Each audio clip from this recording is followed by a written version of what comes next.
Hello అండి. Welcome to our channel Srikrishna కథలు. ఈరోజు ఒక కొత్త స్టోరీతో మీ ముందుకొచ్చానండి. కథ పేరు 'తూర్పు పడమర'. మరి కథేంటో చూద్దామా? మరి మీరు మాత్రం మర్చిపోకుండా సబ్స్క్రైబ్ చేసుకొని, లైక్ చేసి, కామెంట్స్ ఇవ్వండి ఫ్రెండ్స్. ఇక కథలోకి వెళ్దాం. పెళ్ళంటే నూరేళ్ల పంట అని పెద్దలంటారు. పెళ్ళనేది ఇద్దరు మనసులను ఒకటి చేస్తుంది. ఇద్దరిని కలిసిమెలిసి కలకాలం ఉండాలని పెద్దలు దీవిస్తారు. మరి ఈ కథలో పెద్దలందరూ కలిసి మన కథలో హీరో, హీరోయిన్ ఇద్దరిని పెళ్ళికి ఒప్పించి పెళ్లి చేశారు. వాళ్ళని ఎందుకు ఒప్పించాల్సొచ్చింది అనే కథ కథ చదివి తెలుసుకోవాల్సిందే. మరి పెళ్లి చేసుకున్న వీళ్ళిద్దరూ కలిసిమెలిసి ఉన్నారా? లేదా? అనేది నేను చదివే 'తూర్పు పడమర' అనే కథ చూసి తెలుసుకుందాం. తెల్ల చీర కట్టుకొని, తలనిండా మల్లెలు పూలు పెట్టుకొని, చిరాగ్గా మొహం పెట్టి కూర్చొని ఉంది పెళ్ళికూతురు. ఏంటి మహి మొహం అలా పెట్టి కూర్చున్నావు? కొంచెం నవ్వు అని పెళ్ళికూతురమ్మ అంబిక అన్నారు. అయినా కూడా మహి ఏం మాట్లాడకుండా అలానే కూర్చొని ఉంది. తనని కానట్లు. అంబిక మహిని రెడీ చేయటం అయిందా అంటూ వచ్చింది సీతారత్నం. రెడీ అయింది వదినా అన్నది అంబిక. మహి దగ్గరకు వచ్చి, అమ్మ మహి, ఈ పెళ్ళి ఎలా జరిగిందో నీకు తెలుసు. కిరణ్ ఇప్పుడు ఉన్న పరిస్థితిని అర్థం చేసుకొని నువ్వు కొంచెం సర్దుకుపోవాలి అని చెప్పింది. ఉలుకు పలుకు లేకుండా మహి అలానే కూర్చొని ఉంటే, మహి మీ అత్తయ్య అంతగా చెప్తుంటే సమాధానం చెప్పవే అని అరిచింది.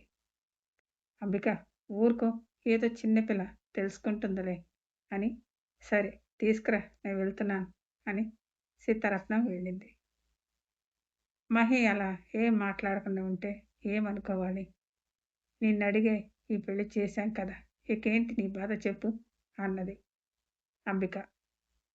అలా అనగానే అంబిక వైపు ఒక చూపు చూసి లేచి వెళ్తుంటే, మహి ఆగు, పాల గ్లాస్ తీసుకువెళ్దు అని గబగబా కిచెన్లోకి వెళ్ళి వేడి గ్లాసులో పాలు పోసి వెళ్తున్న మహీనాపి గ్లాస్ చేతిలో పెట్టి ఇప్పుడు వెళ్ళు అన్నది. ఇష్టం లేకపోయినా ఆ గ్లాస్ తీసుకొని పైకి వెళ్ళి రూమ్ డోర్ తీసి లోపలికి వెళ్ళింది. రూమ్ మధ్యలో పందిరి మంచం వేసింది. పందిరి మంచం అంతా మల్లెపూలతో అలంకరించి ఉంది. మహి కోపంగా అదంతా చూసి పాల గ్లాస్ తీసుకువెళ్ళి విసురుగా టేబుల్ మీద పెట్టి మంచం మీద ఉన్న పూలన్నీ కిందకి నెట్టి మంచం మీద పడుకొని దుప్పటి ముసుగు పెట్టుకుంది. బాల్కనీలో మందు గ్లాస్ చేతిలో పట్టుకొని నిలబడి బయటకు చూస్తూ రూమ్లో సౌండ్ అయ్యేసరికి రూమ్లోకి వచ్చాడు. డోర్ కొడుతుంటే వెళ్ళి తీశాడు. సీతారత్నం బయట నిలబడి, కిరణ్ పాపను తీసుకువెళ్దామని వచ్చాను. ఈ రాత్రికి నా దగ్గర పడుకోబెట్టుకుంటాను, ఇస్తావా అని అడిగింది. ఎందుకమ్మా, నా దగ్గర పడుకుంటుందిలే, మీరు వెళ్ళి పడుకోండి అన్నాడు.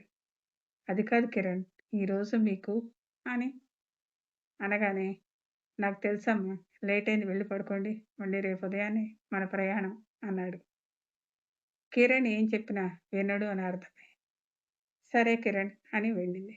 కిరణ్ డోర్ వేసి వెళ్ళి ఊయల్లో పడుకొని ఉన్న పాపను చూసి వెళ్ళి బెడ్ మీద పడుకుందామని చూసేసరికి మహి పడుకొని ఉండటం చూసి వెళ్ళి సోఫాలో పడుకున్నాడు. మహి కిరణ్ పడుకునేదాకా ఉండి లేచి కూర్చొని కిరణ్ వైపు కోపంగా చూస్తూ, నన్ను చేసుకోవటం ఇష్టం లేదని చెప్పకుండా పెళ్లి చేసుకుంటావా? నువ్వు నన్ను ఎందుకు చేసుకున్నా? నేను మాత్రం నవీ కోసమే చేసుకున్నాను. నేను నవీకి అమ్మగా మాత్రమే ఉంటాను అని మనసులో అనుకొని కళ్ళు మూసుకుంది. కిరణ్ కళ్ళు మూసుకొని, నవ్వి నన్ను క్షమించరా, అందరూ బలవంతం చేయటంతో రెండో పెళ్లి చేసుకోక తప్పలేదు. మీ మమ్మీ మనల్ని అన్యాయం చేసి వెళ్ళింది. వెళ్ళే ముందు మనిద్దరిని గుర్తు చేసుకుంటే అలా వెళ్ళగలిగేదా అని బాధపడుతూ ఉంటే నవి ఏడుపు వినిపించి కళ్ళు తెరిచి నవి దగ్గరకు వెళ్ళి ఊయల ఊపినా ఏడుపు ఆపటం లేదు. మహి లేచి వచ్చి నవి పాప ఇటు చూడు అనగానే టక్కున ఏడుపాపి మహిని చూసి నవ్వింది. కిరణ్ వెళ్ళి సోఫాలో కూర్చున్నాడు. మహి నవీని ఎత్తుకొని పాల బాటిల్ తీసుకొని వెళ్ళి బెడ్ మీద కూర్చొని పాలు పడుతూ ఉంది. నవి పాలు తాగుతూ అలానే నిద్రపోయింది. నవిని బెడ్ మీద పడుకోబెట్టి మహి కూడా నవి పక్కన పడుకొని కళ్ళు మూసుకుంది. కిరణ్ కొంతసేపు చూసి బెడ్ దగ్గరకు వెళ్ళి మహి గుండెల దగ్గర తలపెట్టి నిద్రపోతున్న నవీని చూసి మీ అమ్మ ఉంటే వెచ్చగా మీ అమ్మ ఒడిలో పడుకునేదానివి బంగారం అంటూ నవీని ఎత్తుకుంటుంటే ఎక్కడికి తీసుకెళ్తున్నావు అని కోపంగా అడిగింది. ఎక్కడికి తీసుకువెళ్తాను ఉయ్యాల్లో పడుకోబెడదామని అని అన్నాడు. ఏమీ అక్కర్లేదు నవీని ఇక్కడే ఉండనివ్వు అన్నది. నా కూతురు ఎక్కడ ఉండాలో నాకు బాగా తెలుసు అని తీసుకోబోతుంటే నవి ఏడవటం మొదలుపెట్టింది. ఏంటి మీకు తెలిసింది నవిని ఏడిపించటమా అని ఎగతాళిగా అన్నది. నా కూతురు నా ఇష్టం అని కోపంగా అన్నాడు. హలో, నా మెడలో తాళి కట్టిన క్షణం నుంచి తను నా కూతురు కూడా. ముందు ఆ విషయం తెలుసుకోండి. తన మీద నీకే ఎంత హక్కు ఉందో నాకు అంతే ఉంది అని కోపంగా చెప్పింది. ఏంటే ఊరుకుంటుంటే హక్కుల గురించి మాట్లాడుతున్నావు? నోరుంది కదా అని వాగటం కాదు, ముందు పాపం జాగ్రత్తగా చూసుకో అని వెళ్ళి పడుకున్నాడు. తమరు చెప్పకపోతే మాకు తెలియదా చూసుకోవటం అని కొనుక్కుంటూ ఉంది. ఏంటే ఏదో గొణుగుతున్నా అని కిరణ్ అడగగానే టక్కున నోరు మూసి పడుకొని మధ్య మధ్యలో లేచి పాపం చూస్తూ పడుకుంది. ఉదయాన్నే 9 దాటినా ఇంకా డోర్ తీయకపోయేసరికి రాత్రంతా నిద్రపోయి ఉండాలి అని నవ్వుకున్నారు. కిరణ్కి మెలకు వచ్చి లేచి కూర్చొని బెడ్ మీద చూశాడు. నవి మీద చేయి వేసి పడుకొని ఉంది మహి. కిరణ్ లేచి రెడీ అయి వచ్చేసరికి నవి లేచి మహి మెడలో ఉన్న తాళితో ఆడుతూ ఉంది. కిరణ్ వచ్చి నవీని ఎత్తుకొని డోర్ తీసి బయటకు వచ్చాడు. సీతారత్నం కిరణ్ దగ్గరకు వచ్చి నవీని తీసుకుంది. మమ్మీ మనం బయలుదేరాలి, నవీకి స్నానం చేయించు అని నవీని సీతారత్నంకి ఇచ్చాడు. మహి ఎక్కడ బాబు అని అడిగింది అంబిక. ఇంకా లేవలేదు అత్తయ్య అన్నాడు. అంబిక రూమ్లోకి వెళ్ళి పడుకొని ఉన్న మహిని ఒక్కటి పీకింది. మహి ఉలిక్కిపడి లేచి అమ్మా నువ్వా, ఎందుకు అలా కొట్టావు అన్నది. బారెడు పొద్దెక్కింది, అల్లుడు గారు లేచి రెడీ అయ్యారు, నువ్వు ఇంకా అడ్డగాడిదలా పడుకొని ఉన్నావా, కొట్టకేం చేయాలి అన్నది. ఆయన గారు లేస్తే నేను లేవాలా అన్నది మహి. అంబిక మళ్ళీ కొట్టబోతే అమ్మా ఎందుకు అలా కొడతావు, ఇప్పుడు నేనేం చేయాలి, స్నానమే కదా చేసి వస్తాను అని టవల్ తీసుకొని వాష్రూమ్కి వెళ్ళింది. ఈ తింగర్ మొహంది బట్టలు తీసుకోకుండా వెళ్ళింది అని బట్టలు తేవటానికి మహి రూమ్కి వెళ్ళింది అంబిక. అంబిక వెళ్ళగానే కిరణ్ రూమ్లోకి వచ్చాడు. ఫోన్ కోసం వెతుకుతున్నాడు. ఈలోపు మహి స్నానం చేసి బట్టలు తెచ్చుకోలేదని గుర్తుకొచ్చి టవల్ కట్టుకొని అమ్మ తెచ్చి పెట్టి ఉంటుందిలే అని అలా బయటకు వచ్చింది. కిరణ్ ఇంకొక సైడ్ వెతుకుతూ ఉన్నాడు.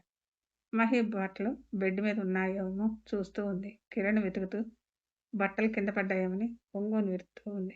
కిరణ్ చూసుకోకుండా వచ్చి మహి తగిలి ఇద్దరు ఒకరి మీద ఒకరు పడ్డారు. మహి మీద కిరణ్ పడ్డాడు. కట్టుకున్న టవల్ చల్లా చెదురుగా అయింది. మహి మీద ఉన్న కిరణ్కి ఏం జరిగిందో తెలియదు కానీ ఒంటికి మెత్తగా తగులుతుంది. కిరణ్ బరువుకి మహి అల్లాడుతూ హలో, ఎక్కడికి వెళ్ళారు, ఊహల్లో ఏమైనా విహరిస్తున్నారా, ఇక్కడ నేను చచ్చిపోతున్నాను లేవండి అన్నది. అయినా కిరణ్ లేవకుండా ఉండేసరికి మహి కోపంగా బావా లేస్తావా లేదా అని పెద్దగా అరిచింది. మహి అరుపుకి లేచి నిలబడ్డాడు కిరణ్. మహి అమ్మ అబ్బా అంటూ లేచి నిలబడి నా నడుము విరగొట్టారు కదా బావా అన్నది. Story continue. మీకు ఈ స్టోరీ ఎలా ఉందో కామెంట్స్లో తెలియజేయండి. మళ్ళీ నెక్స్ట్ ఎపిసోడ్‌లో కలుసుకుందాం. Thank you.